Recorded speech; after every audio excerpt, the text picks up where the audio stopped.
आता साधारण बघा तुम्ही औषध आहे की नाही, आता मनुष्य प्राणी आहे आणि इतर जनावर आहेत, पशु पक्षी आहेत, तर त्यांना कुठे एवढं औषध लागतो? त्या लोकांना, त्या प्राण्यांना औषध लागते का? पशु पक्षी, पाण्यातलं, हवेतलं, जमिनीतलं कुठलं पण असू दे, तर त्यांना एवढी औषधं लागत नाहीत का? तर ते निसर्गाच्या विरोधात कधी वागत त्या ठिकाणी नसतात. त्यांचं सगळं जे लाईफस्टाईल जी असते की नाही, त्यांची ती सगळी निसर्गाशी निगडीत असते. आणि म्हणून त्या जनावरांना तेवढी तशी कुठली, जंगलातल्या जनावरांना तर काय लागतं का बघा? त्यांना तर काहीच लागत नाही. लक्षात आलं? हे जर तुम्ही जंगलात जाऊन राहा अशातला भाग नाहीये. तर आता बघा, आपल्याला मी गाण्यानं सुरुवात करतो. मज नको औषधे, योग हवा, योग हवा, योग हवा, नव्या युगाचा मंत्र नवा, मंत्र नवा, मंत्र नवा. कुणाकुणाला योग करायचा आहे, औषध कुणाकुणाला खायचं आहे? बघा, परत परत सांगतो, गरज असेल तिथं आपल्याला औषध नक्की. आता आडकेताईने सांगितले ना, खावं लागतं. लक्षात आलं? तर मज नको औषधी योग हवा. योगाभ्यास जर तुम्ही करायला लागला तर मज नको औषधाची गरज तुम्हाला लागणार नाही. आता इमर्जन्सी आहे, ऍक्सिडेंट झाला, ऑपरेशन आहे वगैरे, तो भाग वेगळा. लक्षात घ्या, तिथं आपल्याला त्याला पर्याय नसतो. लक्षात आलं? पण आपल्याला रुटीन मध्ये जे आहे की नाही, व्यवहारामध्ये आपण बघतो बघा, ही जे क्रोनिक डिसीज जे आहेत प्रामुख्यानं, जे बीपी, शुगर, थायरॉइड किंवा हे जे आहे की नाही, किंवा संधिवात, या वर्षानुवर्षे शेवटपर्यंत लोक काय करत असतात, ते औषधं घेत असतात. तर आता उपचार पद्धतीमध्ये कसं आहे, ॲलोपॅथी आहे, त्याच्यामध्ये आयुर्वेद आहे, होमिओपॅथिक आहे, नॅचरोपॅथी आहे, योगोपचार आहे, वॉटर थेरपी आहे, रेखी आहे, ॲक्युप्रेशर, ॲक्युपंक्चर, हे उपचार पद्धती आहे. लक्षात आलं? रोग झाल्यानंतर आपल्याला ते उपचार आपण करायचे असतात.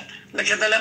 आता आयुर्वेदामध्ये तर काय केलं, आयुर्वेद शास्त्रामध्ये की नाही, पहिला औषध सांगितलेलं नाही. पहिला तिथं तुमचं दिनचर्या, ऋतुचर्या, तुमचं आदर्श जीवन कसं असलं पाहिजे, औषधाचं काही वर्णन पहिलं आयुर्वेदामध्ये केलेलं नाहीये.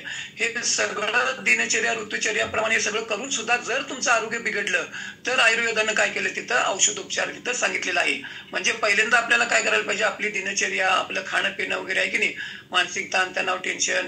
आता आरोग्य कशामुळे बिघडतं हे सगळं तिकडे काय मी जात नाही. तुम्हाला आरोग्य कशामुळे बिघडतं ती सगळी कारणं तुम्हाला सगळ्यांना माहिती आहे. लक्षात आलं? आणि आरोग्य बिघडलं की आपल्याला काय प्रामुख्याने काय होते की मेडिसिन. लक्षात आलं? काय रूट कॉजवर आपण त्या ठिकाणी कधी काम त्या ठिकाणी करत नसतो. बघा, आपल्याला खरंच आपल्याला आपण कधी गंभीरतेने असे विचार करतो काय हो, का आपला जनावर, कधी तुम्ही जरासं विचार करा, जनावरांचं का आरोग्य बिघडत नाही? आणि मनुष्य वरचा भाग कुणाला आहे? तुम्हाला आहे का? जनावरांना आहे? पशु पक्ष्यांना आहे का? तुम्हाला मनुष्य प्राण्याला आहे? मग वरचा भाग जर आपल्याला, मेंदू, अक्कल जे आहे ते आपल्याला आहे, तर माणसाचं आरोग्य का बिघडतं? तर we are going away from nature. आपण निसर्गाच्या फार दूर निघालेलो आहोत. लक्षात आलं? तर आता हे कसं होतंय, औषधांचं आता आहे की नाही, तुम्हाला बघा काय औषधांचं कसं, आता तुम्हाला मी इन जनरल सांगतो काय, आणि मग काही स्पेसिफिक मेडिसिन्स आहेत. म्हणजे काय अँटासिड आहे, काही डायबिटीजची औषधं असतील, काही हार्ट रिलेटेड औषधं असतील, अँटी डिप्रेशंट औषधं आहेत. लक्षात आलं? तर ते काही स्पेसिफिक मी तुम्हाला औषधाचं त्या ठिकाणी सांगेन. तर आता औषधामध्ये कसे वेगवेगळे त्याच्यामध्ये असतात बघा. म्हणजे ते अँटासिडचे, पित्तावरची औषधं, अँटीबायोटिक वगैरे देतात, अँटी डिप्रेसंट औषधं असतात, पेन किलर औषधं असतात, दुखायची थांबायची औषधं असतात की नाही, अँटी इन्फ्लेमेटरी म्हणजे सूज कमी करण्यासाठी वगैरे, हे सगळे. आता ऍस्प्रिन असतं, रक्त पातळ व्हायची गोळी, टीबी वरची औषधं, कॅन्सरवरची देणारी औषधं, हार्ट वरती असू दे, डायबिटीज वरती असू दे, संडासला साफ होत नाही, ह्या वेगळ्या वेगळ्या रोगावरती आपल्याला ही औषध आपण घेत असतो. काही क्रोनिक डिसीज म्हणजे जुनाट आजार असतात, मग ती कायमच औषध घेतो आपण. आणि किरकोळ ताप, सर्दी, खोकला, संडासला लागलं, पोट बिघडलं, तेवढ्या पुरतं असतात 2-4-8 दिवस, मग ती औषधं परत बंद होत असतात. लक्षात आलं? तर हे सगळं करत असताना काय होत असते, या सगळ्या औषधांचा आपल्याला ते दुष्परिणाम होत असतात. तर ते मी तुम्हाला त्या ठिकाणी थोडक्यात सांगतो. आता इथं काय होतं की तुम्हाला ड्रग मेटाबॉलिझम सांगतो. प्रत्यक्ष औषध आपल्या पोटामध्ये गेल्यानंतर त्याची ऍक्शन, ड्रग मेटाबॉलिझम म्हणतात त्याला, काय होत असतं बघा, आणि त्याचे साईड इफेक्ट काय होतात. आणि म्हणून आम्हाला काय म्हणायचं आहे की आपल्याला आपण रूट कॉजवर काम करतो. काय, किती डायबिटीजच्या लोकांना त्यांना इन्शुलिन चेक करायला सांगितलंय, तुम्ही नेहमी शुगर चेक करत नसता. लक्षात आलं? किती लोकांना सांगितलं की तुझं इन्शुलिन चेक कर बाबा, तुझ्या इन्शुलिनवर आपण काम करू, डायबिटीज आहे काय, तर ते काय आपल्याला तिकडं बोललं जात नाही. तुमची शुगर चेक केली जाते, साखर तुमच्या रक्तातली वाढून दिली जाते त्याच्यावर, पण त्याचं कारण असं, त्याच्या कारणावर काय तिकडे ट्रीटमेंटच चालू नसते. म्हणून कसं होतं, रूट कॉज रोगाच्या आता जे औषधं आहेत की नाही, आता तुम्हाला ॲलोपॅथी प्रामुख्याने जे इतर साईड इफेक्ट तुम्हाला सांगितले जाणार आहेत ते सगळे ॲलोपॅथिक औषधाचे, इंग्रजी औषधं जे आहेत ना तर त्यांचे. तर ॲलोपॅथी शब्दाचा अर्थ काय, ॲलो म्हणजे उलटी म्हणजे अगेन्स्ट, उलटी म्हणजे आपण उलटी करतो ती नाही, उलटी पॅथी म्हणजे उपचार पद्धती. आता उलटी उपचार पद्धती म्हणजे काय, तुम्हाला दुखा लागले, मग दुखायचं थांबायचं, औषध द्यायचं. तुम्हाला रक्तदाब वाढलाय, रक्तदाब कमी करायचं औषध द्यायचं. तुमच्या रक्तातली साखर वाढली आहे, रक्तातली साखर कमी करायचं औषध द्यायचं. तुमचं थायरॉइड वाढलंय, थायरॉइड कमी करायचं औषध द्यायचं. तुम्हाला संडासला लागलंय, संडास कमी करायचं औषध द्यायचं. म्हणजे काय झालं, उलटी पॅथी, त्याला म्हणायचं ॲलोपॅथी. लक्षात आलं. म्हणजे काय तुम्हाला होतंय की नाही त्याच्या उलट औषध द्यायचं. त्याचं नाव आहे ॲलोपॅथी. ॲलो म्हणजे उलटी आणि अगेन्स्ट आणि पॅथी म्हणजे उपचार पद्धती. लक्षात आलं. आणि म्हणून बघा लोक खुश होतात की नाही, दुखायचं थांबलं, खुश होतो की नाही, पोटात दुखायला लागले किंवा पित्त वाढलं, लगेच तुम्हाला त्याचा ॲलोपॅथिक औषधांचा कसं लगेच आपल्याला त्या ठिकाणी उपयोग झालेला दिसून येत असतो. तर हे काय होत असतं, औषध जे असतं की नाही प्रामुख्यानं ॲलोपॅथिक, आपण अनोळखी माणसाला घरात घेतो काय हो, कोण अनोळखी माणसाला आपण दार उडून घरात घेत नसतो. तर ही ॲलोपॅथिक औषध जी असतात त्यांनी ही केमिकल फॉर्मॅटमध्ये असतात. लक्षात आलं काय. आणि आपण जे अन्न खातो की नाही, फूड जे अन्न खातो की नाही, तर ओळखीचं आहे, म्हणजे ओळखीच्या माणसाला आपण आत घेतो. हे फूड जे असतं की नाही आपण जे खातो की नाही, तर ते आपल्या लिव्हरला ओळखता येते. हे ओळखीचं माणूस आहे, लिव्हर ते आत घेतं. लक्षात आलं काय, हे करत नाही. पण औषधं जी असतात की नाही, तर ती तुमची केमिकल फॉर्मॅटमध्ये असतात आणि ते तुमच्या बॉडीच्या ह्याच्यामध्ये ते असत नाहीत केमिकल्स. आणि मग ती लिव्हर तुम्हाला काय, लिव्हर थ्रू ती येत असतात. म्हणजे कुठलंही मेडिसिन असते की लिव्हर थ्रू तुम्हाला त्याचा इम्पॅक्ट होत असतो. आणि म्हणून कुठलंही औषध कुठल्याही रोगासाठी घ्या, कुठल्याही रोगासाठी ॲलोपॅथिक औषध तुमचं लिव्हर आणि किडनी प्रचंड ते डॅमेज होत असतं. लक्षात आलं. हे दोन ऑर्गन, बाकी ऑर्गनवर पण तुमचा परिणाम होत असतो. लक्षात आलं. तर आता काय होतं, ती लिव्हर एन्झाईम्स असतात, तर ते लिव्हरमध्ये ते ब्रेकडाऊन होतात ते एन्झाईम्स काय, आणि ते तुमचे ते औषधं ती ब्रेकडाऊन झाली की त्या ब्लड थ्रू तुमच्या त्या ऑर्गन पर्यंत, म्हणजे गुडघा दुखालाय, पोटात दुखालंय, त्या ब्लड थ्रू लिव्हर एन्झाईम पोटात गेल्यानंतर ते लिव्हर तिथं ते ब्रेकडाऊन होतं आणि ते रक्ताच्या माध्यमातून तुम्हाला जिथं कुठं त्या औषधाचा उपयोग करून घ्यायचा आहे. आता गुडघा दुखा लागलाय, डोकं दुखा लागलंय, तर ते रक्ताच्या माध्यमातून ते काय होतं, तर ते तिथं पोहोचत असतं.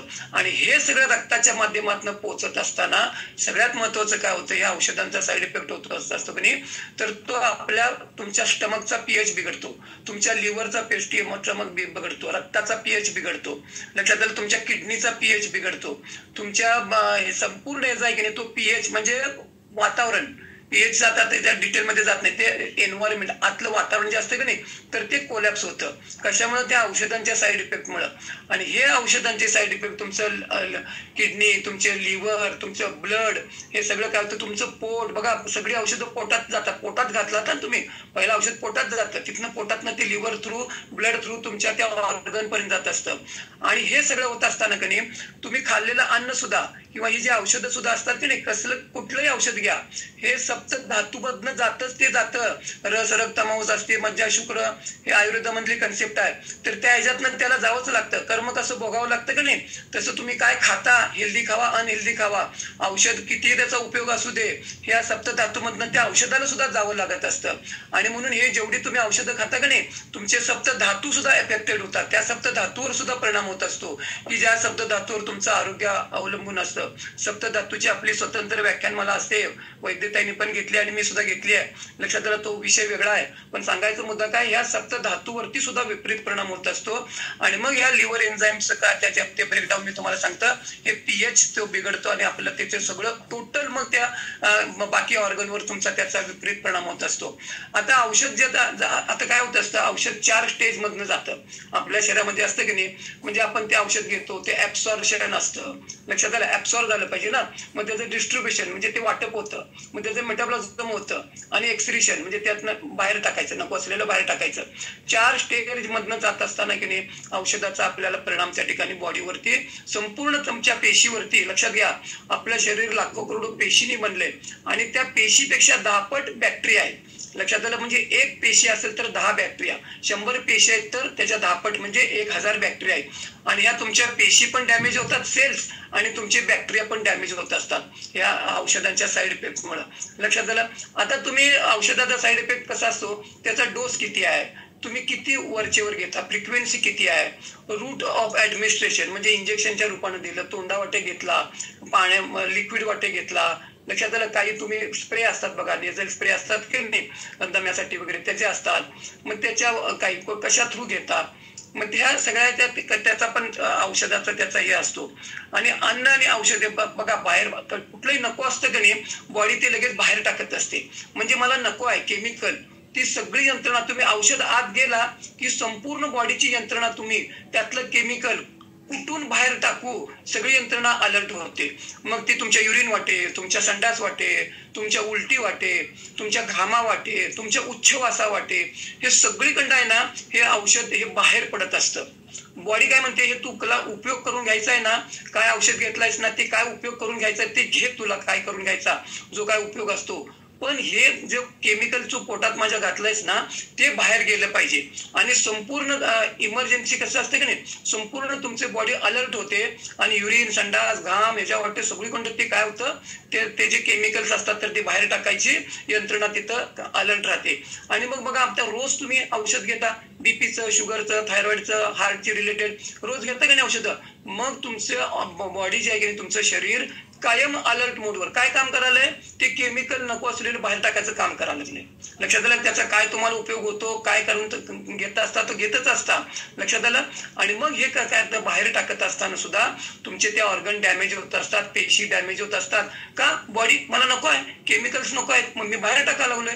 लक्षात आलं, उपयोग करून घेतला तो घेतला की नाही, रक्तातली साखर वाढली कमी झाली की नाही, डायबिटीज मुळे जरा रूट कॉजवर काम नाही, तो भाग वेगळा लक्षात घ्या. पण आता माझ्या रक्तातली साखर वाढली, मी इन्शुलिन घेतलं किंवा आणखीन काय घेतलं, माझ्या रक्तातली साखर कमी होतेच, लक्षात घ्या. आता मी पेन किलर नॅप्रोक्झिन खाल्लं किंवा डायक्लोजिन खाल्लं, पेन किलर माझं गोळ्या दुखायचं थांबतच. पण हे सगळं साईड इफेक्ट असतात की नाही, तुमच्या शरीराला, तुमच्या संपूर्ण शरीराला, पेशीला, बॅक्टेरियाला हे भोगावेच लागतात, त्याला पर्याय नसतो. कर्म कसं भोगावं लागतं की नाही, तसं हे साईड इफेक्ट त्या बॉडीला भोगावेच लागतात. आणि म्हणून आमच्या शेताची फॅमिलीची काय कळकळ आहे की तुम्ही रूट कॉजवर काम करा. लक्षात आलं. तर हे आता तुम्हाला मी बेसिक सांगितलं त्याचं काय होतं, मेटाबॉलिझम काय होतं ते. आता बघा तुम्हाला अगदी कॉमन, मी आता काही स्पेसिफिक तुम्हाला ड्रग सांगतो, काही रोगावरचे सांगतो. आणि सगळ्यांना ऐकणे, सगळेजण खातात, सगळ्यांच्या घरात पण असेल बघा. क्रोसिन, पॅरासिटामॉल, कॅल्पॉल, क्रोसिन, डोलो, आता तुम्हाला ट्रेड नेम पण सांगतो. हे सगळ्यांना लोकांना औषध ताप आल्यावर असतं, पेन किलर म्हणून ते आपण औषध खातो प्रामुख्यानं. लक्षात आलं. ते इंजेक्शनच्या रूपानं असतं, सलाईनच्या रूपानं पण असतं, पॅरासिटामॉल लिक्विडच्या रूपानं असतं, टॅबलेटच्या रूपानं असतं. लक्षात आलं. तर ह्या पॅरासिटामॉलचा केवढा प्रचंड उपयोग असं तुम्हाला सांगतो. तर पॅरासिटामॉलमुळे काय होतं, तर कुणाला माहिती आहे बघा, ग्लुटाथिऑन म्हणून एक अँटीऑक्सिडंट असतं आपल्या बॉडीमध्ये आणि ते तुमचं कमी होत असतं. निसर्गानं, देवानं एवढी व्यवस्था केल्या, हे ग्लुटाथिऑन हे अँटीऑक्सिडंट आहे. लक्षात आलं. तर ते तयार होतच असतं. हे जेवढं तुम्ही पॅरासिटामॉल पोटात घालाल ना, तर हे मास्टर अँटीऑक्सिडंट तर ते तुमचं कमी होत असतं. जे निसर्गानं जी तुम्हाला संरक्षणात्मक यंत्रणा दिलेली आहे अँटीऑक्सिडंटच्या रूपानं ग्लुटाथिऑन, लक्षात आलं. तर ते काय होतं, तर ते कमी होतं. कशामुळे, तर त्या पॅरासिटामॉल, क्रोसिन त्या औषधाचा साईड इफेक्ट आहे. लक्षात आलं. आणि म्हणून जे निसर्गानं जे तुम्हाला दुरुस्त करायची जी व्यवस्था ठेवली त्याच्यावरच काय करतं, हे दणका देतं. आता तुम्ही क्रोसिन किंवा पॅरासिटामॉल घेता का नाही, तर ते काय करतं, तर तुम्हाला आता तो ताप आलेला असतो, प्रामुख्याने तापावर दिलं जातं बघा, पॅरासिटामॉल दिलं जातं की नाही. आता ताप येतो की नाही, तर त्यावेळी निसर्ग काय करतो, तुमचं बॉडीचं टेम्परेचर वाढवलं जातं. आता ही नैसर्गिक प्रक्रिया आहे. ते तुमच्या व्हायरस, बॅक्टेरिया जो काय जो रोगाचा गेला की नाही जंतू, तर तो मारायचं काम करतं बॉडी टेम्परेचर वाढवून. जे तुमचं टेम्परेचर वाढलेलं की नाही, ताप येतो, तर त्यावेळी बॉडी काय करत असते, तर तो व्हायरस, बॅक्टेरिया जो तो रोगाचा तो गेलाय तो मारत असतं टेम्परेचर वाढवून. आणि आम्ही इकडे काय करतो, पॅरासिटामॉलची गोळी घेतो, ते टेम्परेचर तुमचं कमी करतो. लक्षात आलं. म्हणजे टेम्परेचर कमी करतं, म्हणजे जी नैसर्गिकरित्या बॉडी तुम्हाला रिपेअर करायला लागल्या त्यालाच काय केला, तुम्ही ब्रेक मारला. आणि ते उपयोग करून घेत असताना साईड इफेक्ट काय होतो, मास्टर अँटीऑक्सिडंट ग्लुटाथिऑन ते तुमचं कमी व्हायला लागतं. आणि म्हणून बघा, डोलो किंवा पॅरासिटामॉल पेन किलर म्हणून तापावर घेतात ते वेगळं, ते तेवढ्यापर्यंत थांबतं. पण काही लोक हे डायक्लोजिन, आता डायक्लोपॅरा, लक्षात डायक्लोपॅरा घेतात की नाही, तर त्याच्यात सुद्धा पॅरासिटामॉल आहे. ती पेन किलर कायम घेत राहतात.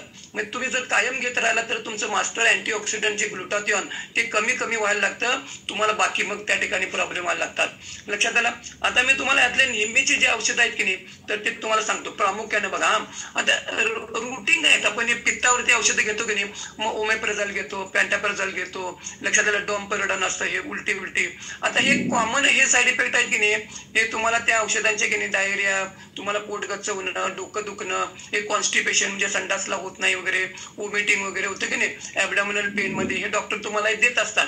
तुम्हाला आता ताबडतोब पाहिजे असतो उपयोग आपण त्या ठिकाणी करून घेत असतो. लक्षात आलं. तर ह्या म्हणजे तुम्ही जर कायम जर घेत राहिला बघा कायम पित्तावरती पित्त वाढतं औषध, पित्त औषध, पित्त औषध, तर ते अल्सर मध्ये कन्वर्ट होतं का, तर त्या औषधाच्या साईड इफेक्ट मुळे. मग कुणाला अल्सर पाहिजे मग पित्तावरची औषधं घ्या कायम. लक्षात आलं का, पित्त वाढतंय त्या रूटवर काम करा. तर ह्या कायम जर तुम्ही ह्या अँटॅसिडची औषधं जर घेत असला की नाही तर त्याला काय होतं, तुम्हाला अल्सर होण्याची शक्यता असते. आता बघा कायमस्वरूपी घेत असेल तर सांगतो मी, तर काय होतं बघा, तुमचं B12 व्हिटॅमिन कमी होतं, डिफिशियन्सी होते. असंही B12 नसतं, लक्षात घ्या, कमी पडत असतं आपल्याला. आणि प्रामुख्याने शाकाहारी माणसांना तर कमीच असतं, B12 कमी होत असतं. आणि आता मी तर B12 डिफिशियन्सी ते गाणं आणि वेगळंच. मग तुम्हाला ह्या अँटॅसिडच्या गोळ्या घेताना तर तुमच्या बी विटॅमिनची डिफिशियन्सी होते, ते कमी होतं तुमच्या बॉडीतलं. लक्षात आलं. मग ते बी विटॅमिन B12च्या डिफिशियन्सीमुळे काय होतं, ते आणखीन त्याचे भाग वेगळाच. इरेग्युलर हार्टबीट, तुमचे हृदयाचे जे स्पंदन आहेत की नाही ते इरेग्युलर होतात का, तर ह्या अँटॅसिडच्या गोळ्यांचा साईड इफेक्ट असतो. मसल क्रॅम्प येतात, मसल क्रॅम्प येतात तुमच्या मसल्स मध्ये की नाही, क्रॅम्प येत असतात, मग दुखतात वगैरे, त्या अँटॅसिडच्या औषधांचा कायम घेतात की नाही त्यांना असतो. मग मसल्स तुमचे क्रॅम्प येत असतील ना, तुम्ही तेवढं चालताना अमुक तमुक करताना तुम्हाला तेवढं तुम्ही मुवमेंट जी असते की नाही तर ती त्यावर होत नसते. लक्षात आलं. वयाच्या 50 नियमित बघा तुमच्या बोन्स मध्ये बघा, बोन्स मधलं तुमचं कॅल्शियमची कमतरता होत असते. कशामुळे, त्या अँटॅसिडच्या गोळ्यांच्या ह्याच्यामुळं. आता हे तुम्ही पॅनडी वगैरे गोळ्या घेता म्हणजे पॅन्टाप्रेझॉल, लक्षात आलं, तर तिथं तुमचं कॅल्शियम कमी झाल्यामुळं मग कॅल्शियम डिफिशियन्सी, असंही तुमच्या आहारामधनं कॅल्शियम जात नसतं. लक्षात घ्या, वयाच्या 30 वर्षानंतर कॅल्शियम तुम्हाला कमीच पडत असतं. आणि मग ह्या त्यात भरीतभर औषधांचा साईड इफेक्ट. लक्षात आलं. आणि मग तिकडे बोन फ्रॅक्चर, वय वाढेल तसं बघा ही प्रॉब्लेम वाढतात की नाही, त्याच्यामुळे तुमचं हे पॅन्टाप्रेझॉल वगैरे, त्या अॅनिमिक कंडिशन, तुमचं B12 बी विटॅमिन, तुमचं हिमोग्लोबिन कमी राहतं. लक्षात आलं. आता हिमोग्लोबिन कमी होण्याची आणि कारणं आहेत ती वेगळी, पण ही तुम्ही इथं अँटॅसिड औषध घेता त्यानं तुमचं हिमोग्लोबिन कमी व्हायला आणि जरा मदत करतं, कमी होतं जे त्याच्या साईड इफेक्ट मुळे. लक्षात आलं. मग काय होतं, आम्ही इकडे हिमोग्लोबिन वाढवण्यासाठी गोळ्या घेतो. साईड इफेक्ट काय, अँटॅसिडच्या औषधाचा साईड इफेक्ट आहे की तिथं तुमचं हिमोग्लोबिन कमी असतं. जेवढं तुमचं हिमोग्लोबिन कमी तेवढं तुमचं ऑक्सिजन कॅरी करत नसतं. हिमोग्लोबिन कॅरी होतो ऑक्सिजन थ्रू, ऑक्सिजन तिथं कमी पोचतो पेशीपर्यंत, मग लो एनर्जी राहते, मग तुमची ताकद कमी पडते, कारण का ऑक्सिजन प्लस ग्लुकोज ऊर्जा तयार होत नाही. मग इकडे तुमचं हिमोग्लोबिन कमी आहे का, तर तुम्ही ती अँटॅसिडच्या गोळ्या खाता. लक्षात आलं, त्याचा साईड इफेक्ट असतो. म्हणजे हे कसं एकमेकात गुंतत निघाले बघा. आता हे मी तुम्हाला थोडक्यात अँटॅसिडच्या गोळ्यांचं सांगितलं. आता काही ड्रग मी घेतो थायरॉइड रिलेटेड, थायरॉइडचा प्रॉब्लेम बरेच लोकांना असतो की नाही, प्रामुख्याने महिलांच्या मध्ये असतो. 25 mg, 50 mg, 75 mg, 100 mg, मग गोळ्या वाढत जातात. लक्षात आलं काय, थायरॉइडचा प्रॉब्लेम जो असतो की नाही, थायरॉइड असतो इथं कशामध्ये, आणि त्याचं रूट कॉज असतं की नाही ते तुमच्या लिव्हर मध्ये असतं आणि ब्रेड मध्ये असतं. मग तिथं काय प्रयोग चाललाय, काय उपचार, माझ्या लिव्हरवरती काय मी उपाय करायला लागलो काय, थायरॉइडचा प्रॉब्लेम असताना माझ्या ब्रेन मध्ये त्याचा जर रूट कॉज आहे तिथं काय मी करायला लागलो काय, थायरॉइडची गोळी घेतो, थायरॉइड कमी होतं. लक्षात आलं. पण ती किती लोकांच्या गोळ्या कमी झाल्या, शेवटपर्यंत गोळ्या घ्या, MG बदलतं, स्ट्रेंथ बदलते, पण त्या थायरॉइडमुळे ते कायम गोळ्या ते घेत राहतात. रूट कॉजवर काय त्या ठिकाणी कामच होत नसतं. आणि मग हे ते आता त्याच्यावर त्या गोळीचा काय तुम्हाला साईड इफेक्ट असतो बघा, आणि त्याच्यामुळे बाकी प्रॉब्लेम होतात. मग ते भूक जादा लागते. लक्षात आलं, थायरॉइडच्या लोकांना भूक जादा लागते, जादा खाल्लं की वजन वाढतंय. तुमच्या हार्ट रिलेटेड प्रॉब्लेम होतात, तुमचे हार्टबीट असतात की नाही ते फास्ट होत असतात, नर्वसनेस, नंतर स्वेटिंग, जादा घाम यायला लागतो. जास्त जेवढा तुम्हाला जादा प्रमाणापेक्षा जादा घाम येईल की नाही, कोण सांगणार नाही तुम्हाला, तुमचे इलेक्ट्रोलाइट्स जादा जातात. गरज नसताना तुमचा उगीच जर घाम निघा लागलाय तर त्या घामाच्या माध्यमातून तुमचे जे इलेक्ट्रोलाइट्स असतात जे तुम्हाला ताकद देत असतात तर ते कमी होतात का, जादा स्वेटिंग, औषधाच्या साईड इफेक्ट मग थायरॉइडच्या, सिकनेस. लक्षात आलं. तुमच्या नख बघा, थायरॉइडवाल्यांची नख बघा, त्यांची कशी नख वीक असतात, थकल्यासारखं वाटतं त्या वाढलेल्या थायरॉइड याच्यामुळे, थकलेले असतात, म्हणजे असं एनर्जी त्यांच्यामध्ये नसते. हेअर लॉस होतात, केस, आणि मग तुम्ही काय करता, प्रोटीन शॅम्पू. काय उपयोग नाही त्या प्रोटीन शॅम्पूचा. लक्षात आलं. तिकडे प्रोटीन पोटात जावं लागतं, तर तिथे ते होतं, जादा घाम येणं, तुमचे क्रॅम्प्स मी सांगितलं, महिलांना मेन्स्ट्रुअल सायकल, तुमचे जे पिरियड्स असतात की नाही तर त्या थायरॉइड गोळीमुळे त्या पिरियड्सवर विपरीत परिणाम होतो, जे मंथली पिरियड असतो. मग मंथली पिरियड जर तुमचे मागे पडवा लागले तर त्या लेडीजला त्याचे आणि प्रॉब्लेम वेगळे असतात. इथं आता प्रॉब्लेम काय, थायरॉइडच्या औषधा साईड इफेक्टमुळे युरिन आउटपुट कमी होतं. लक्षात घ्या, तुमचं युरिन आउटपुट असतं की नाही, थायरॉइडच्या औषधाचा साईड इफेक्ट आहे, तर युरिन बाहेर जाण्याची जी क्षमता असते तर ती कमी होतं. मग बाहेर पडलं पाहिजे ना, असं कसं, मग सूज येते, लक्षात आलं. युरिन जर बाहेर गेलं नाही तर मग इन्फेक्शन होतं. म्हणून बघा लेडीजना प्रामुख्याने युरिन इन्फेक्शन वगैरे होतं का नाही, तर जे थायरॉइड वाल्यांना असतं तर त्या साईड इफेक्ट असतो, युरिन आउटपुट कमी होत असतं. झोपेवर विपरीत परिणाम होतो थायरॉइडच्या औषधाच्यामुळं. मग झोप जर बिघडली परत आरोग्य बिघडलं. ते आणि गाणं वेगळं झोपेचं. लक्षात आलं. वजन, काही लोकांचं वजन कमी होतं, काही लोकांचं वजन वाढतं, दमतो, थकतो वगैरे. एवढे साईड इफेक्ट कुणाकुणाला पाहिजे? थायरॉइड वाल्यांना पाहिजेत. रूट कॉजवर काम करा. एवढे जर असतील तर आपण रोगाच्या मुळावर काम करायला पाहिजे का नाही बघा. ज्यांनी त्यांनी ठरवा. ज्यांना कुठले रोग आहेत मी तुम्हाला सांगायला ना, ज्यांनी त्यांनी सगळे तुम्ही सगळे सूद आहात. इथं कोणी अंगठाछाप नाही आहे.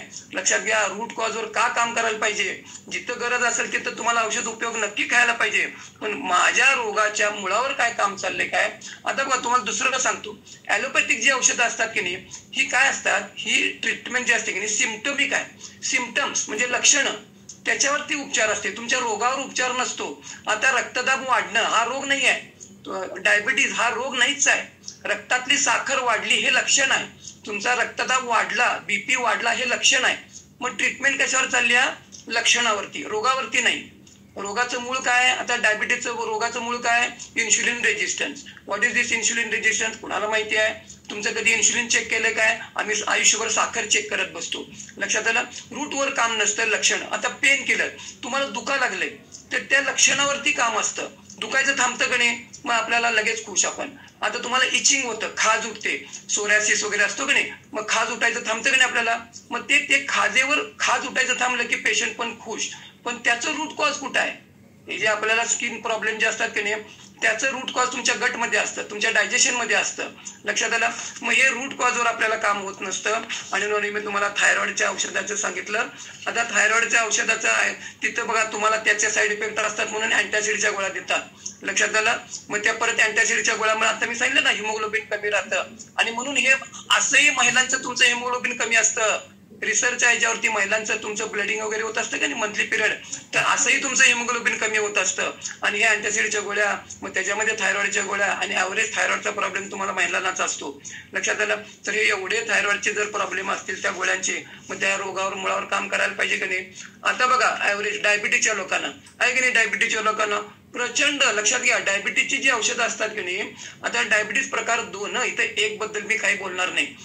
ते इन्शुलिन डिपेंडंट असतात, तिथं काय संबंध नाही. आता डायबिटीज प्रकार 2 मध्ये काय असते की तुम्हाला जो डायबिटीज असतो तो इन्शुलिन कमी पडल्यामुळे नाही आहे. लक्षात घ्या.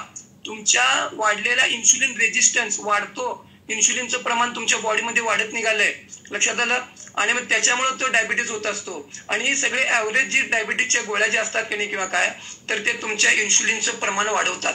म्हणजे आपण कापड कसं पिळतो, आता बघा मी तुम्हाला इथं असं पिळतो की नाही, असं टॉवेल पिळतो, कापड पिळतो की नाही, तर तसं अक्षरशः तुमच्या पॅनक्रियाजला असं पिळलं जातं आणि जास्त इन्शुलिन तयार करावं लागतं.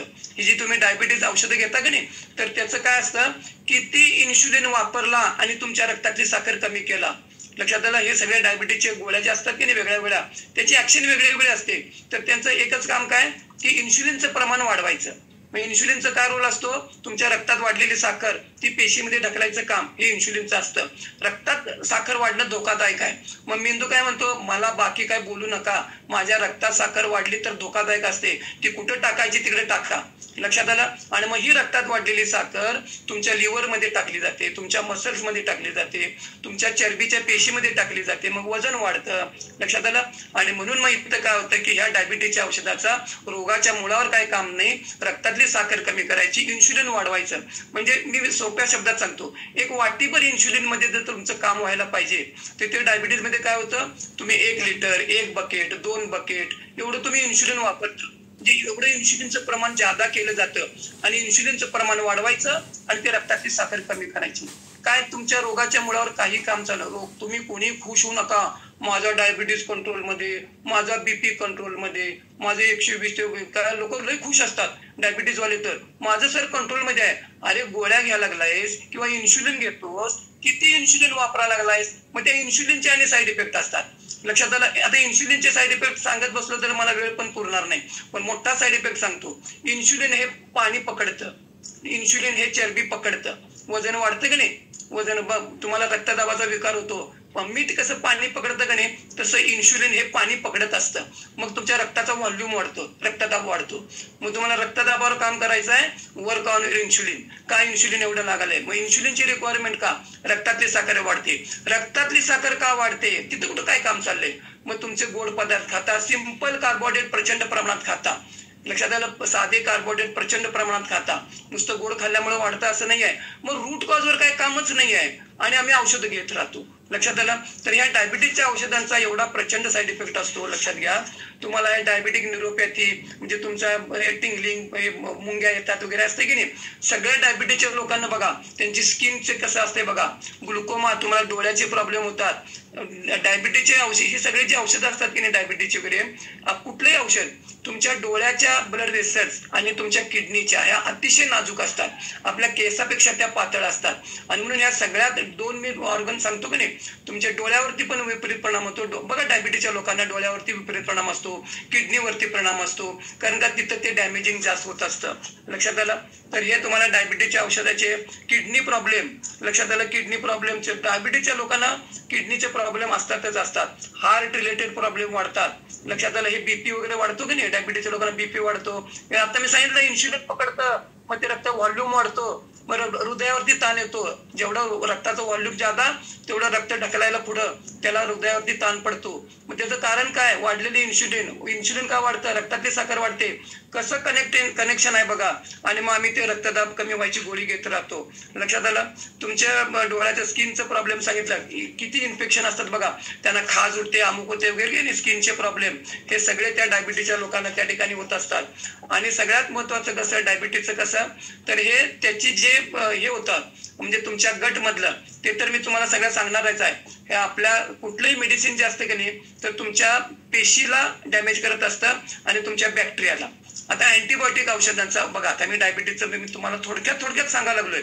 आता अँटीबायोटिक औषध घेतो की नाही आपण, सर्दी, खोकला, ताप, ऑपरेशन नंतर डायबिटीज तुम्हाला अँटी देतात, रोगजंतुनाशक औषधं देतात, अँटीबायोटिक्स देतात, दाताचे डॉक्टर देतात, जखम झाल्यानंतर देतात, ऍक्सिडेंट झाल्यानंतर देतात, निमोनिया झाल्यानंतर देतात. बघा गरज असेल तिथं घ्यावंच लागतं. लक्षात आलं काय? पण ह्या दोनदा बरं व्हायचं. अँटीबायोटिक घेतो का नाही, त्या दोनदा बरं व्हायचं. एकदा त्या रोगातनं बरं होण्यासाठी अँटीबायोटिकचा उपयोग होतो. लक्षात आलं? पण दुसरी बाजू आहे ना, प्रचंड डॅमेज होतात तुमची बॅक्टेरिया. तुमच्या गट मधले चांगले बॅक्टेरिया, गुड बॅक्टेरिया जे असतात, तर ते पूर्वी तलवारीनं कसे युद्ध करायचे की नाही, तर तसं ते तुमचे बॅक्टेरिया असे कापले जातात. लक्षात आलं? प्रचंड प्रमाणात त्यांचा ऱ्हास होतो. आणि मग जेवढे तुमचे चांगले बॅक्टेरिया कमी, तेवढे तुमची इम्युनिटी कमी. आपलं आरोग्य जे असतं की नाही, तुमच्या गटवर काम करायचं असतं. आणि सगळं तुमचं गट बॅक्टेरिया, त्याला गट मायक्रोफ्लोरा म्हणतात, तर तो डॅमेज होतो, टोटल डॅमेज होतो. जेवढी तुम्ही मेडिसिन कशासाठी पण औषध घ्या, कुठल्याही रोगासाठी औषध घ्या, तर तुमचा गट मायक्रोफ्लोरा म्हणतात त्याला, तर तो डॅमेज होत असतो. आणि तो जेवढा तुमचा डॅमेज होईल की नाही, तुमचं आरोग्य बिघडतच जातं. म्हणजे तुम्ही चिखलात, राडीत, ते दलदलीत आपण रुततो की नाही, तर तसं रुतत जातो. बघा एक औषध तुम्हाला डॉक्टर देताना बघा, तुम्हाला पेन किलर किंवा अँटीबायोटिक देतात, तिथे अँटॅसिड पण देतात बघा. कारण का माहिती आहे की त्या अँटीबायोटिकमुळे तुमचं पित्त वाढणार आहे. मग तिथं तुम्हाला ते अँटीबायोटिक बरोबर ते दिलेलंच असतं. का? तुम्ही तक्रार करणारच, सर मला पित्ताचा त्रास व्हावा लागलाय, म्हणून तुम्हाला डॉक्टरनी काय दिलेलं, पित्ताचं औषध दिलेलंच असतं. मग त्या अँटीबायोटिकच्या औषधामुळे साईड इफेक्ट होतो, तुम्हाला कॉन्स्टिपेशनचा त्रास होतो, तुम्हाला संडासला साफ होत नसतं, मग तुम्हाला ते संडास साफ होण्यासाठी सुद्धा एक औषध देतातच. लक्षात आलं? म्हणजे एक औषध, रोग एक, त्या औषधाचा साईड इफेक्ट, मग त्या औषधाचा साईड इफेक्ट, म्हणून त्याच्यासाठी एक अनेक औषध. म्हणून प्रिस्क्रिप्शनची यादी बघायची आपल्याला प्रामुख्याने. बघा गरज असतं तिथं ते घ्यावं लागतं. प्रश्न काय, आपल्याला रोगाच्या मुळावर काम करणं आवश्यक असतं. लक्षात आलं काय? तर हे डायबिटीजचं तुम्हाला अँटॅसिडचं मी तुम्हाला सांगितलं. पेन किलरची औषधं, आता पेन किलर बघा घेतो की नाही आपण, डायक्लोजिम घेतो, क्रोसिनचं तर मी तुम्हाला सांगितलं.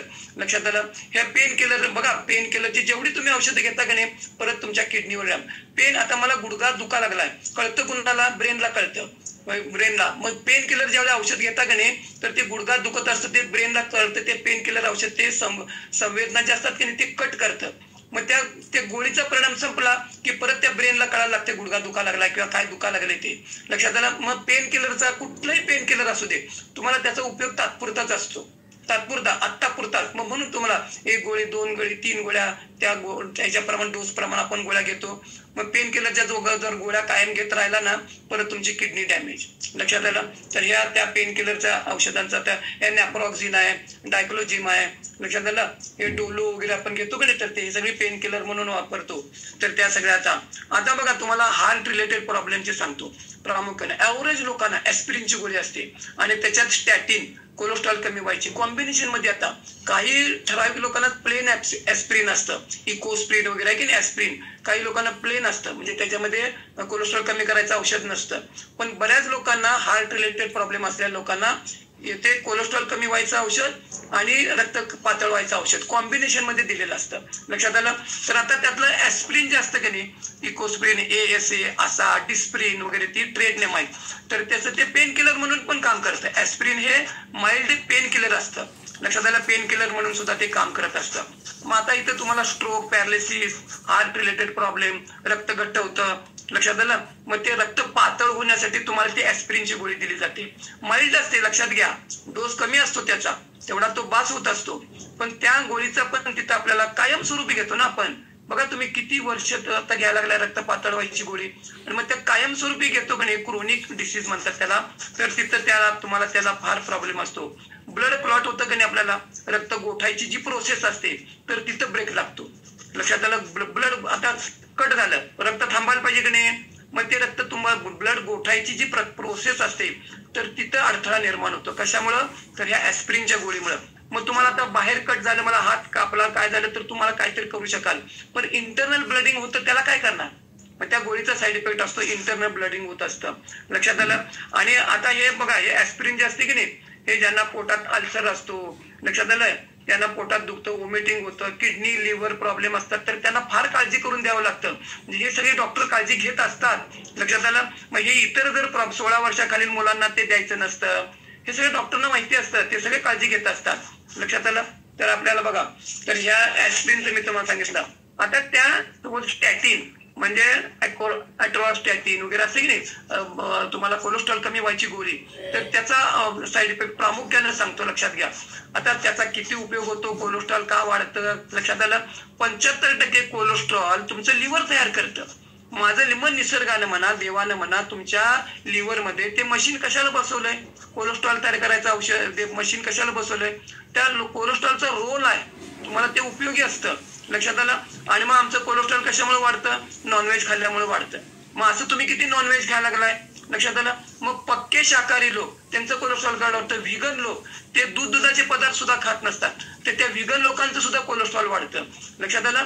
मग नुसतं तुम्ही नॉनव्हेज खाल्ल्यामुळे कोलेस्ट्रॉल वगैरे वाढतं नाही. साखर गोड खाता गोड. आता आलं बघा दिवाळी, आता आले दसरा, काय काय खाणार बघा, सगळं गोडच आहे. तळलेलं, मैदा, साखर, त्याचा आणि साईड इफेक्ट गाणं आणि वेगळंच. लक्षात घ्या. ते काय आता मी बोलत नाही इथं, पण हे गोड खातो, कार्बोहायड्रेट खातो, रक्तातली साखर वाढते, आणि हे रक्तातली वाढलेली साखर त्याचा रोल आहे, लिव्हर थ्रू तुमचं कोलेस्ट्रॉल वाढत असते. लक्षात आलं. म्हणजे तुम्ही नुसतं कोलेस्ट्रॉल वाढतं माझं हे नॉनव्हेज खाल्ल्यामुळे वाढतं वगैरे आहे की नाही, किंवा असं नाही आहे, तर ते तुम्ही हे गोड खाता, तर ते लिव्हर थ्रू त्याचं सगळं, आता तिकडे मी डिटेलमध्ये जात नाही. आणि मग तिथं काय होतं, तुमचं रक्तातलं कोलेस्ट्रॉल वाढत असतं.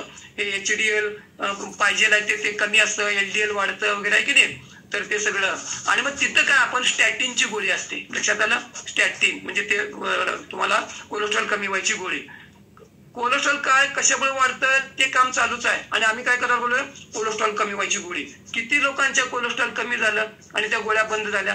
प्रत्येकानं आपलं आपलं बघायचं, माझ्या कोलेस्ट्रॉलच्या गोळ्या खरोखर बंद व्हायला लागलेत काय, किती वर्ष मी घ्यायला लागलोय. आणि मग त्या एक गोळीचा मेन साईड इफेक्ट तुम्हाला सांगतो. आता तुम्हाला डायबिटीज नाही आहे, आता नाही आहे तुम्हाला डायबिटीज, ज्यांना कुणाला गोळ्या असतील बघा, तुम्हाला 101% तुम्हाला डायबिटीज होणार, 101%. आता तुम्हाला डायबिटीज नाही आहे, पण तुम्हाला जर ती कोलेस्ट्रॉल कमी व्हायची गोळी जर चालू असेल, लक्षात आलं, तर त्या स्टॅटिन गोळीचा साईड इफेक्ट असतो. पॅनक्रियाज मधले बीटा सेल्स असतात. लक्षात घ्या. तुम्हाला सांगतो, बीटा सेल्स, की त्या बीटा सेल्स इन्शुलिन तयार करत असतात. लक्षात आलं. तर त्या बीटा सेल्स इन्शुलिन तयार करायचं त्याच्यावरच दणका देते काय, तर त्या स्टॅटिनचा साईड इफेक्ट असतो. लक्षात आलं. आणि मग जरी तुम्हाला आत्ता डायबिटीस नसला तर त्या लोकांना डायबिटीस 100% होतो. मग काम कशावर करत, तुम्हाला त्या डायबिटीस नाही आहे आता पण कोलेस्ट्रॉल कमी व्हायची गोळी खायला लागलाय तर काम कशावर करायला पाहिजे बघा, रूट कॉजवर किती काम करावं लागतं. लक्षात आलं. आणि मग त्या हे जर आहे की नाही ते AST ALT वगैरे एन्झाईम्स असतात, लिव्हरमध्ये एन्झाईम्स असतात, AST एन्झाईम ALT एन्झाईम. मग लक्षात आलं. मग त्याच्यावरती सगळा परिणाम होत असतो. मी सांगतो ना तुमच्या लिव्हरवर किडनीवर 350च्या वर बायोकेमिकल रिॲक्शन तुमच्या लिव्हरमध्ये चालू असतात. लिव्हर ट्रान्सफर करतात, लक्षात घ्या, बदलतात. अजून सुद्धा याच्यावरती संशोधन चालू आहे, लिव्हर आपलं किती काम करत असतं. आणि तुम्ही जे आरोग्य बिघडतं की नाही हे तुम्ही दिवसभरात लक्षात घ्या, प्रचंड प्रचंड प्रचंड अन्याय तुमच्या लिव्हरवर करत असतात. हे औषधात म्हणजे औषधाच्या साईड इफेक्ट मुळे म्हणजे ते आगीत पेट्रोल ओतल्यासारखं. म्हणजे जेवढं तुम्ही औषधं घेता ना तर त्याच्या साईड इफेक्ट लिव्हरवरती विपरीत परिणाम असतो. तुम्ही रात्री वेळानं खाता पिता, लिव्हरवर अन्याय. तुमची रात्रीची झोप होत नाही, लिव्हरवर अन्याय. कसं आरोग्य चांगलं राहील? रूट कॉजवर काम करणं आवश्यक आहे. आणि म्हणून 87 फॅमिलीमध्ये जर तुम्ही आला तर तुमच्या रोगाच्या मुळावर काम काय करायचं हे तुम्हाला तिथं शिकवलं जाईल, सांगितलं जाईल. आणि मग मुळापासून झाड उपटायला पाहिजे ना. तर वर फांद्या कट करून काय उपयोग नाही. तर रूट कॉजवर काम करणं आवश्यक असतं. लक्षात आलं. तर हे तुम्हाला AST ALT लिव्हर एन्झाईम हे स्टॅटिन औषध कोलेस्ट्रॉल कमी करायचा, तिकडे त्याचा विपरीत परिणाम होत असतो. आता तुम्हाला मी स्टेरॉइडचे औषधं सांगतो. स्टेरॉइड्स संधिवाताचे पेशंट, लक्षात आलं. काही स्किनचे प्रॉब्लेम असतात, स्किन प्रॉब्लेम, संधिवाताचे पेशंट, दम्याचे पेशंट, लक्षात आलं. तर इथं तुम्हाला कितीतरी तुम्हाला आणि ती रेग्युलर घेतात. ही स्टेरॉइड जे असतात त्यांनी वेगळ्या वेगळ्या प्रकारची स्टेरॉइड्स असतात, लक्षात आलं. त्याच्यामध्ये ते अॅनाबॉलिक स्टेरॉइड्स वगैरे आहेत की नाही, ते वेगळे वेगळे प्रकार त्याच्यामध्ये असतात. तर या स्टेरॉइड्सच्या औषधामुळे की नाही त्याचे फार सांगण्यासारखं. आता त्याची काही नावं पण सांगतो. प्रेडनिसोलॉन, डेक्झामेथासॉन, हायड्रोकॉर्टिसॉन, लक्षात आलं काय, कोल्बेस्ट्रॉल, मिथिल प्रेडनिसोलॉन, लक्षात आलं. ही वेगळे वेगळे औषधांची नावं आहेत. मग ती इंजेक्शनच्या रूपानं असतात, स्प्रेच्या रूपानं असतात, टॅबलेटच्या रूपानं असतात, लक्षात आलं. कुठल्याही फॉर्मॅटमध्ये ते जाऊ दे. बघा गरज असेल तिथं आता दम्याच्या पेशंटला असतं की नाही, तो स्प्रे घेतो की नाही त्याला लगेच बरं वाटतं, लक्षात आलं काय.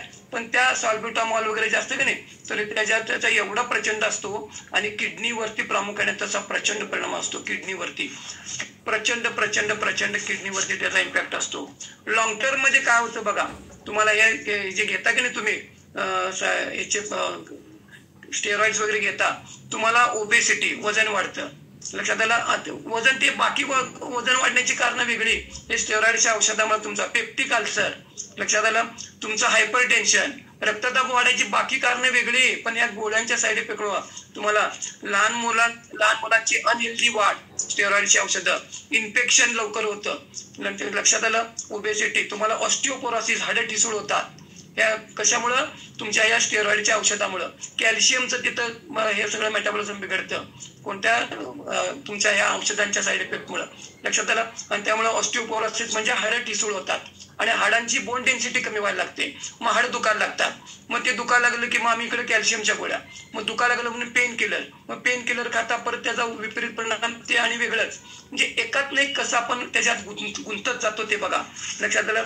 किडनीवरती तुमच्या किडनी डिस्फंक्शन, किडनीवरती परिणाम होतो. किडनीचं फंक्शन जे आहे की नाही आणि ऍव्हरेज लोकांचा शेवट जो होतो की नाही बघा, लक्षात घ्या, आपण जो मृत्यू होतो तर तो एकतर हार्ट फेल होतं, एकतर लिव्हर फेल होतं किंवा किडनी फेल होतं. अगदी शेवट जो होतो की नाही 3 पैकी 1 ऑर्गन काहीतरी तो लवकर होतो, किडनी फेल, हार्ट फेल किंवा तुमचं लिव्हर फेल, लक्षात आलं. आणि मग इथं किडनीवरती किती परिणाम होत असतो. गॉल ब्लॅडर डिसीज, तिथं तुमच्या तिकडे परिणाम होतो. इडिमा, तुमच्या पायावरती सूज येते या स्टेरॉइडच्या औषधामुळे, लक्षात आलं. तुमचे इलेक्ट्रोलाइट्स कमी होतात, लक्षात आलं. इलेक्ट्रोलाइट्स कमी होतात त्या किडनीच्या औषधामुळे, त्याच्या साईड इफेक्ट. वॉटर रिटेन्शन राहतं, वॉटर पकडून राहतं तुमच्या बॉडीमध्ये. ज्यादा स्वेलिंग येतं की तुम्हाला, त्या स्टेरॉइडच्या औषधामुळे स्वेलिंग वगैरे येत असतं, वॉटर पकडून ठेवलं जातं त्याच्यामुळं. मग परत तिकडे तुमचा हाय ब्लड प्रेशर वगैरे, किडनी स्टोन वगैरे होण्याची शक्यता असते. रेग्युलर घेतो त्यावेळी ना, कायमस्वरूपी तुम्ही जे घेता की नाही तर त्याच्यामुळं म्हणजे किती. आणि ही औषधं असतात की नाही, हे स्टेरॉइडची असतात, नेझल रूपानं स्प्रे वगैरे रूपाने घेतात, क्रीम सुद्धा असतात, एक्झिमा वगैरे स्किन डिसीज वरती तिथं ती क्रीमच्या रूपाने सुद्धा स्टेरॉइडची औषधं असतात. तुम्ही कुठल्याही फॉर्मॅटमध्ये घ्या, इंजेक्शनच्या रूपाने घ्या, ऑइंटमेंटच्या रूपाने घ्या, ते तुम्हाला आत ते जात असतं आणि त्याचा साईड इफेक्ट त्या ठिकाणी होत असतो. आता बघा तुम्हाला आता मी आता एक दोनच राहिलेले आहेत आणि त्यानंतर मी तुम्हाला आता याचं बघा, तुम्हाला आता अँटी डिप्रेशन टॅबलेट असतात. लक्षात आलं, झोप येत नाही किंवा सायकिक ट्रीटमेंट असते बघा, लक्षात आलं. तर तिथं तर कितीतरी होय, आपलं 10 मिनिटं लेट सुरू झाले. हा, तर आपल्याला बघा झोपेचा प्रॉब्लेम असतो किंवा काय, तिथं झोपेच्या गोळ्या आपण घेतो, लक्षात आलं. तर इथं लॉंग टर्म मध्ये त्या ठिकाणी काय होत असतं, या किडनीच्या याच्यावरती असतं की नाही, तर अँटी डिप्रेशन टॅबलेट, तर त्याचा रोल असतो तो तुमच्या गटमध्ये असतो. लक्षात आलं काय, अँटी डिप्रेशन तिथं काय, तिथं उपाय केला जातच नाही, तुमच्या गटवरती काम करावं लागतं. अँटी डिप्रेशन तुमच्या जी औषधं घेता तर त्याचा सुद्धा तिथं तुम्हाला फार साईड इफेक्ट असतो. परत तिथं तुमचं किडनी वजन वगैरे वाढतं अँटी डिप्रेशनच्या टॅबलेटमुळे. सेक्शुअल इश्यू होतात, सेक्स प्रॉब्लेम मध्ये लेडीजला जेंट्सला दोघांना सुद्धा तिथं तो प्रॉब्लेम होतो. लक्षात आलं. सिरॅटोनिन लेवल वाढते, गरज नसताना सिरॅटोनिनची लेवल वाढते, तिथं अति तेथे माती, ते त्या औषधांचा साईड इफेक्ट असतो. लक्षात आलं. तर हे अँटी डिप्रेशन टॅबलेट, हे झोप न येणं, झोपेच्या गोळ्या वगैरे आपण घेतो, तर त्याचा सुद्धा आपल्याला त्या ठिकाणी बऱ्याच त्या ठिकाणी विपरीत परिणाम होत असतो. मग आता बघा आपल्याला हे एवढ्या, मी आता तुम्हाला अँटी डिप्रेशनचं थोडक्यात सांगितलं, क्रोसिनचं सांगितलं, पेन किलरचं सांगितलं, थायरॉइडच्या गोळ्यांचं सांगितलं, डायबिटीजच्या गोळ्यांचं सांगितलं, हार्ट रिलेटेड सांगितलं. आता बघा तुम्हाला सांगतोय, हे जे आहेत की नाही, तर ह्याचं रूट कॉज जे असतं की नाही, तर तुम्हाला तिथं काही औषधाचा संबंध नसतो. ते 8 पॉइंट आहेत, 8 पॉइंट, तिथं औषधाचा काही संबंधच नसतो. मग पॅथी कुठली का असं ना, आयुर्वेदिक असू दे, होमिओपॅथिक असू दे, ॲलोपॅथिक असू दे, तर ही 8 कारणं असतात. 8 कारणं, त्याच्यावर जर काम केला का नाही तर रोगावर काम होतं. मग तिथं कुठं काय होतं, लक्षात आलं काय, तर तिथं काय होतं बघा, तुम्हाला ग्लायकेशन एक, आता ते मी डिटेलमध्ये जात नाही, ग्लायकेशन एक हे आहे, ऑक्सिडेटिव्ह स्ट्रेस एक आहे, मायट्रोकॉन्ड्रियल डिस्फंक्शन आहे 3, चौथं इन्सुलिन रेजिस्टन्स, 5वा आहे मेम्ब्रेन इंटिग्रिटी, 6वा इन्फ्लेमेशन, 7वा इपिजेनेटिक्स आणि 8वा ॲटोफेजी. ही 8 कारणं आहेत. त्या 8 कारणामुळे आपलं आरोग्य बिघडत असतं. मग तिथं तुम्हाला कुठल्याही प्रकारचं औषध लागू पडत नाही आणि मग काय होतं, आपण त्याचा उपचार करत बसतो आणि ते मेटाबॉलिक डिस्फंक्शन होतं आणि मग तुम्हाला डिसीज विदाऊट मेडिसिन, त्याला म्हणायचं मेटाबॉलिक डिस्फंक्शन. आणि हे 8 कारणं असतात. मग ह्या 8 कारणावर कुठं उपाय चाललाय, आपण वेगळ्या प्रकारची औषधं घेत राहतो आणि त्याच्यामुळे आपलं आरोग्य बिघडतं. मग ही 8 कारणं काय आहेत, मग ती डिटेलमध्ये सांगायचं झालं तर त्याला आणखी वेळ जाईल. मग हे जर तुम्हाला समजून घ्यायचं असेल तर कुठे यायचं, काय यायचं, तुम्हाला जर खरोखर समजून घ्यायचं असेल, कोणाकोणाला रोगावर आपल्याला काम करायचं आहे, कोणाकोणाला औषध मुक्त व्हायचं आहे, विनाकाठी विनालाटी 100 वर्ष कोणाकोणाला जगायचं आहे, परफेक्ट औषध मुक्त. गरज असेल बघा, परत सांगतो, गरज असेल तिथं औषध घ्यायला नक्की पाहिजे, पण रूट कॉजवर जर आपण काम केलो, हे 8 पॉइंट काय आहेत, ते कुठं तुम्हाला काय माहिती मिळेल, कोण माहिती देईल, ते तुम्हाला सुजाताताई सांगतील. Okay madam.